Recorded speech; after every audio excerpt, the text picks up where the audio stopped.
फुप्पो आप बैठ। मिठाई नहीं लाई? अब सुनाओगी तुम मुझे? नहीं फुप्पो, मेरी क्या मजाल। आप मानी के फैसले के आगे बेबस हो गई तो फिर मिठाई भी ले आती। बात सुन, तुमने किसी से बात तो नहीं की कि बहजाद जा रहा था मानी के रिश्ते के लिए? नहीं फुप्पो, आपने तो मना किया था, तो मेरी क्या मजाल जो मैं किसी को बताऊं। बताइए, हो गई तारीख पक्की? आ गए दोनों बाप बेटा? अरे गए ही नहीं, तारीख कहां से लाते? बहजाद ने जाने से इनकार ही कर दिया मानी के साथ। इस कदर गुस्से में है मानी, पता नहीं क्या हो गया बहजाद को। खुद ही वादा किया और खुद ही इरादा बदल दिया। फुप्पो, मानी तो फिर बहुत गुस्से में होगा। आप उसे जरा संभाल लीजिएगा, कहीं ऐसा ना हो गुस्से में कोई गलत हरकत कर बैठे। बट ऐसी बात का तो डर है मुझे।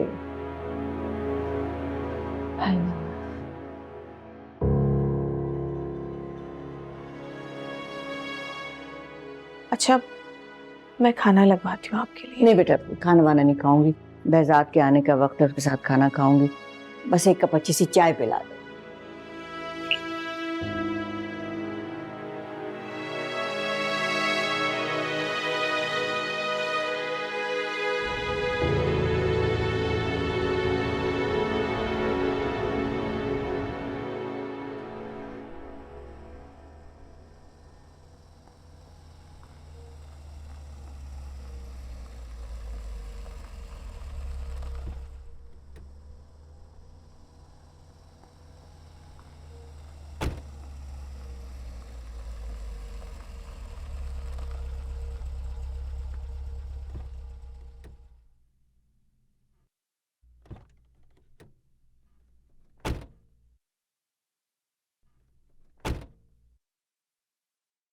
अस्सलाम वालेकुम अम्मी। वालेकुम अस्सलाम बेटा, बहुत देर लगा दी तुमने। क्या बताऊं अम्मी, बस यही सोच रहा था कि मानी को कैसे बताऊं कि जो वो सोच रहा है वो मुमकिन नहीं है।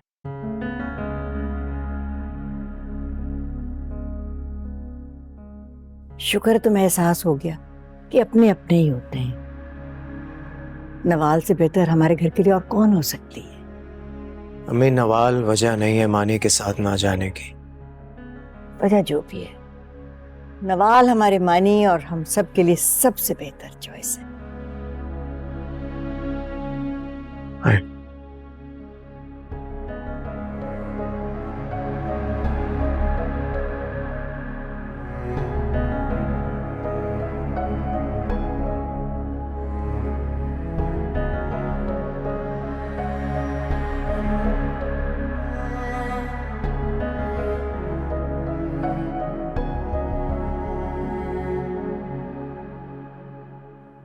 एक दिन का बहलावा देने की क्या जरूरत थी? डटे रहते ना अपने इनकार पर। वैसे ही जैसे वो लड़की अपने इनकार पर डटी हुई है।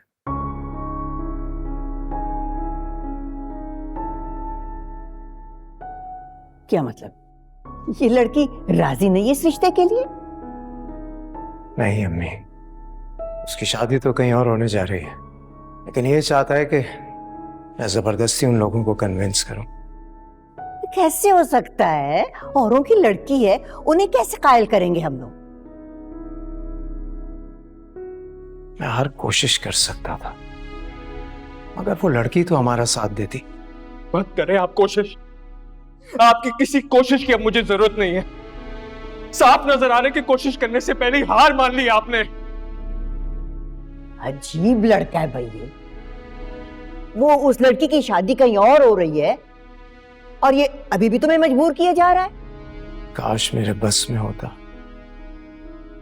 तो मैं मानी की मोहब्बत को अधूरा न रहने देता। अरे इस उम्र में बहुत होती हैं ऐसी मोहब्बतें, संभल जाएगा। लेकिन मैं तो आज तक नहीं संभल पाया अम्मी। मत याद करो उसे, मत याद करो उसे। जिस तरह मलिहा तुम्हारे नसीब में नहीं है ना, उसी तरह ये लड़की भी इसके नसीब में। इसी बात का तो डर है। तारीख अपने आप को दोहरा रही है। जो दुख मेरी रूह को आज तक काट रहा है, उसी दुख से तो मैं मानी को बचाना चाहता था अम्मी।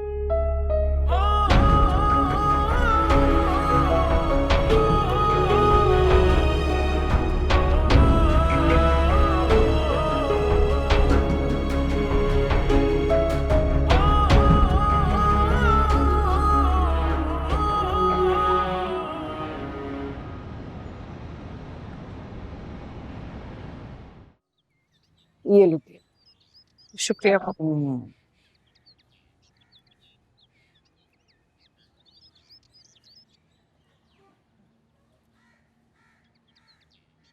मानी अब कैसा है? रात से खाना नहीं खाया, कमरे में बंद है। 2 बार नाश्ते का पूछ चुकी हूँ। और बेजार वो ऑफिस चला गया। उसे जरा परवाह नहीं है कि मानी ने कल से कुछ नहीं खाया। उसने भी कोशिश की है। अजीब जिद है मानी की।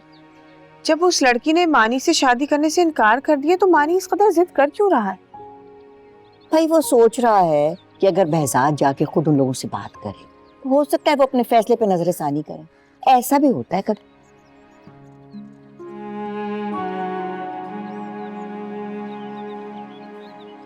मैं बात करूं मानी से? माँ हो तुम उसकी, मुझे इजाजत लेने की जरूरत है तुम्हें? बात करके देखो।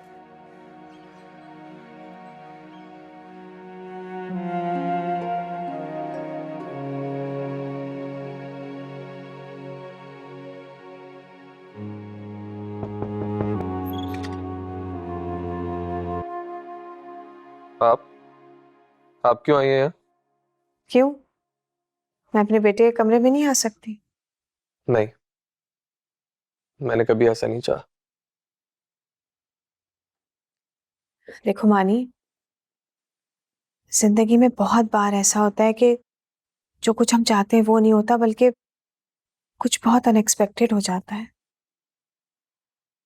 पापा बता रही थी तुमने सुबह से कुछ नहीं खाया पिया। उन्होंने ये नहीं बताया कि क्यों नहीं खाया?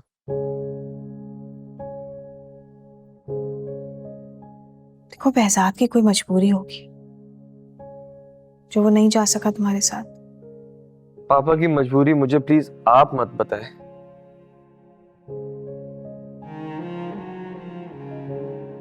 मुझसे इतनी नफरत से बात मत किया कर।